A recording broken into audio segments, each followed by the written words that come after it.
ఏంటంటే సరే యుఎస్ ఏదో ఇంటర్వ్యూన్ అయింది, అడిగింది, డొనాల్డ్ ట్రంప్ మీడియేట్ చేశానని చెప్పి ఆయన అన్నారు.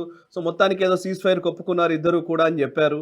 సో మనం కూడా ప్రకటన చేశాము, ఫైన్, అక్కడ వరకు ఓకే. రాబోయే రోజుల్లో ఎటువంటి పరిణామాలు ఉంటాయి? ఇప్పుడు పాకిస్తాన్ ఒకవేళ ఏమైనా దుందుడుకు చర్యలకు పాల్పడితే దానికి ఎటువంటి ప్రతిస్పందన ఉండవచ్చు? అండ్ కొంచెం రాబోయే రోజుల్లో జరిగే పరిణామాలను విశ్లేషిస్తారా? రెండు విషయాలు. ఒకటి, కాల్పుల ఉల్లంఘన జరిగిందా లేదా అన్నది నిర్ధారించాలి. ఎందుకంటే ఫేక్ న్యూస్ చాలా నడుస్తుంది. ఇన్ఫాక్ట్ నేను కూడా తప్పు చేశాను. ఫర్ ఇన్స్టెన్స్ వాళ్ళ JF-17 రెండు కూలిపోయాయని చెప్పేసి వాళ్ళ ISPR ఇచ్చినటువంటి స్టేట్మెంట్ నేను అది కరెక్టే అనుకుని మనం నమ్మాం మనం అందరం. తర్వాత తెలియదు ఏంటంటే ఆర్టిఫిషియల్ ఇంటెలిజెన్స్ AI ద్వారా ఫేక్ వాయిస్ పెట్టి అతన్ని క్లిప్ ని కట్ చేసి దాన్ని సూపర్ ఇంపోజ్ చేశారని తెలుస్తుంది. పాకిస్తాన్ ఎప్పుడు చెప్పలేదు అది. భారతదేశం కూడా అఫీషియల్ గా JF-17 రెండు కూలిపోయినాయని ఎప్పుడు చెప్పలేదు మనం. అయినా కానీ కూడా అది అందరూ నమ్మారు. ఎందుకంటే ISPR మాట్లాడుతున్న వీడియోలు చాలా వైరల్ అయినాయి కాబట్టి యుద్ధం జరుగుతున్నప్పుడు మనకేంటంటే ఫస్ట్ క్యాజువాలిటీ ఏంటంటే సత్యం అనేది క్యాజువాలిటీ. అందరూ ఫేక్ న్యూస్ నడిపించే ప్రయత్నం చేస్తారు. కాబట్టి ఇది కూడా మనం నిర్ధారించుకోవాలి. కానీ దీంట్లో అన్నిటికంటే కీలకమైనది ఏంటంటే మోదీ గారి statement.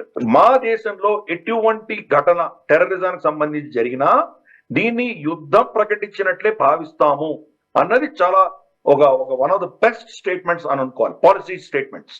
Any act of terrorism will be consider an act of war అని ఇచ్చినటువంటి స్టేట్మెంట్. కాబట్టి రేపటి రోజు పహల్గామ్ లాంటిదో పుల్వామా లాంటిదో ఏదైనా చేస్తే గనక మొత్తం యుద్ధం అవుతుంది. ప్లస్ ఆల్రెడీ మనం ఒక రెడ్ లైన్ దాటిపోయాం. మనం పాకిస్తానీ పంజాబ్ లోనే వెళ్ళి అందరినీ కొట్టొచ్చాం మనం. కాబట్టి నెక్స్ట్ టైం జరిగితే కనుక ఈసారి భయపడాల్సింది లేదు. వాడి న్యూక్లియర్ థ్రెట్స్ కి భయపడము, వాడి పర్మిషన్ తీసుకోము, మొబిలైజ్ చేయము, ప్రపంచానికి దేశానికి చెప్పే పరిస్థితి లేదు. డైరెక్ట్ వెళ్ళి కొట్టొస్తాం మనం. కాబట్టి ఆల్రెడీ ఎస్టాబ్లిష్ చేసాం. ఒక్కొక్కసారి ఒక్కటి ఎస్టాబ్లిష్ చేస్తున్నాం. ఫస్ట్ టైం ఏం చేసాము, మన ఆర్మీ సైలెంట్ గా వెళ్ళారు, ఊడి సర్జికల్ స్ట్రైక్ చేసి వచ్చారు ఊడి ఘటన తర్వాత. రెండవది ఓన్లీ ఎయిర్ ఫోర్స్ వెళ్ళింది బాలకోట్ లో. అది ఇంటర్నేషనల్ బార్డర్ దాటి ఉన్నటువంటి టార్గెట్స్ ని LOC దాటి ఓన్లీ POJK లో ఉంటూ ఇంటర్నేషనల్ బార్డర్ దాటుకుంటూ కొట్టారు. ఇప్పుడు ఇంటర్నేషనల్ బార్డర్ దాటి పాకిస్తానీ పంజాబీ హార్ట్ ల్యాండ్ వాళ్ళ యొక్క అహంకారం మీద డైరెక్ట్ గా వెళ్ళి దెబ్బ కొట్టొచ్చాము. అది త్రివిధ దళాలు దీంట్లో పార్టిసిపేట్ చేసినాయి. కాబట్టి ఏ లెవెల్ తీసుకెళ్ళాం, ప్రతిసారి మనం ఇంక్రీజ్ చేసుకుంటూ వెళ్తున్నాం. కాబట్టి నెక్స్ట్ టైం వాడు ఇటువంటి దుశ్చర్య చేస్తే గనక ఈ చర్చలు ఉండవు, దానికి పెద్ద ప్రోటోకాల్స్ ఇవేమి ఉండవు. డైరెక్ట్ గా మేము యుద్ధం కిందే దాన్ని పరిగణించి మేము చేస్తామని చెప్పాం. అంటే ఇప్పుడున్న దానికి ఇంకా నెక్స్ట్ లెవెల్ వెళ్ళబోతున్నాం. పైపెచ్చు ఇంకొక విషయం మనం గుర్తుపెట్టుకోవాల్సింది ఏంటంటే ఈ రోజు దాకా పహల్గామ్ లో చేసినటువంటి ఘటన చేసినటువంటి టెర్రరిస్టులు ఈ రోజు దాకా దొరకలేదు, వాళ్ళని చంపలేదు మనం.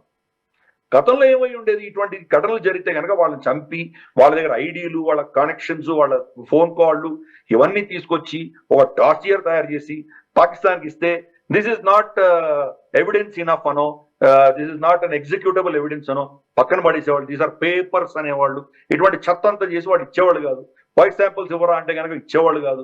ఇదంతా ఒక 10 ఏళ్ళు నడిచిన తర్వాత ఎవరు మర్చిపోయేవాడు. ఇలాగే ఉండేది. ఈసారి వాళ్ళు చావక ముందరే, వాళ్ళని అరెస్ట్ చేయక ముందరే మనం పాకిస్తాన్ శిక్షించాం.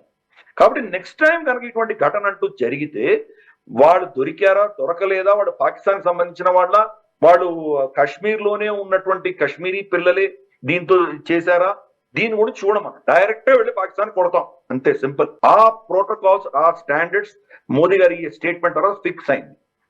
రైట్. కాబట్టి ఇది మనం జరగబోతుంది. రెండవది, వాళ్ళ న్యూక్లియర్ బ్లఫ్ ని కంప్లీట్ గా మనం తిరస్కరించాం. కాబట్టి నా దగ్గర న్యూక్లియర్ బాంబులు ఉన్నాయి, ఇంకా నెక్స్ట్ ఇంకోటి బెదిరించే పరిస్థితిలో లేడు వాడు.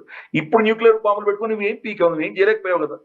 కాబట్టి నేను మీ ఊర్లోనే వచ్చి, మనకు బాలకృష్ణ గారి డైలాగ్ ఉంది, మీ ఊరికి వచ్చా, మీ ఇంటికి వచ్చా, మీ వీధికి వచ్చా అన్న టైప్ లో మనం వెళ్ళి అక్కడికి వెళ్ళి కొట్టొచ్చాం. లాహోర్ లో కొట్టాం. అంతకంటే అవమానం ఏమైనా ఉందా వాళ్ళకి? మొత్తం పాకిస్తాన్ ఒక ఎత్తు, లాహోర్ ఒక ఎత్తు. లాహోర్ లో మీరు దాడి చేస్తే కనుక అంతకంటే వాళ్ళకి ఇన్సల్టింగ్ కొట్టలేదు. అక్కడ వెళ్ళి కొట్టొచ్చాం. కాబట్టి ఎన్నో అంశాల్లో మనకు రాబోయే రోజుల్లో మన అప్రోచ్ కంప్లీట్ గా డిఫరెంట్ గా ఉండబోతుంది. అందుకనే గతంలో మనం చర్చించినట్లు పహల్గామ్ ముందర, పహల్గామ్ తర్వాత అన్నటువంటి ఒక పారాడైమ్ మనం ఈరోజు ఎస్టాబ్లిష్ చేశాం. పైపెచ్చు DCMOల చర్చలు ఓన్లీ కాల్పుల విరమణ గురించే ఉంటుంది. మిగతావన్నీ మనం తీసుకున్న నిర్ణయాలు అలాగే ఉంటాయి. ఇండస్ వాటర్ ట్రీటీ కావచ్చు, లేదా మనకు ఓవర్ ఫ్లైట్స్ కావచ్చు, లేదా ఇతరత్ర దౌత్యపరమైన ఇష్యూస్ కావచ్చు, ఎకనామిక్ ఇష్యూస్ కావచ్చు, ఇవేమి మారవు. దానికి సంబంధించినవన్నీ కూడా అలాగే ఉంటాయి. వాళ్ళతోటి నార్మల్ చర్చల గురించి మనం మాట్లాడట్లేదు. కాశ్మీర్ విషయం చాలా దూరం పెడదాం. రేపటి రోజు కాశ్మీర్ గురించి మాట్లాడడానికి రా అంటే కూడా వాడు రాడు. వాడికి కావాల్సిన ఇండస్ వాటర్ ట్రీటీ గురించి చర్చ ఉంటుంది. కాశ్మీర్ పోయే భాడమే జాయ్ అంటాడు వాడు. వాడికి కావాల్సిన ఇండస్ వాటర్ ట్రీటీ. కాబట్టి మన పారాడైమ్ షిఫ్ట్ చేసాం. దీని జగ్యులర్ వెయిన్ అన్నాడు వాడు, దాని గురించి వాడు మాట్లాడాడు. రేపు మనతో మాట్లాడితే కనుక ఇండస్ వాటర్ ట్రీటీ గురించి మాట్లాడడానికి వస్తాడు వాడు. కశ్మీర్ గురించి 370 గురించి మాట్లాడదాం అంటే అప్పో దాని గురించి నాకు లేదు, ముందు నా నీళ్లు అంటాడు. మొత్తం షిఫ్ట్ చేశాం. నేరేటివ్ అంతా మనమే నిర్ణయించాం, ఆ లెవెల్ తీసుకెళ్ళాం. కాల్పుల ఉల్లంఘన చేసేదానికి వాడికి ఛాన్సెస్ చాలా ఎక్కువ ఉన్నాయి. ఎందుకంటే ఈ రోజు అసీం మునీర్ చాలా వీక్ అయిపోయాడు. కాబట్టి కానీ ఇప్పుడే మళ్ళీ చూస్తున్నాను సార్, లోకల్ కమాండర్స్ కానీ అతను ఇచ్చే ఇన్స్ట్రక్షన్స్ ని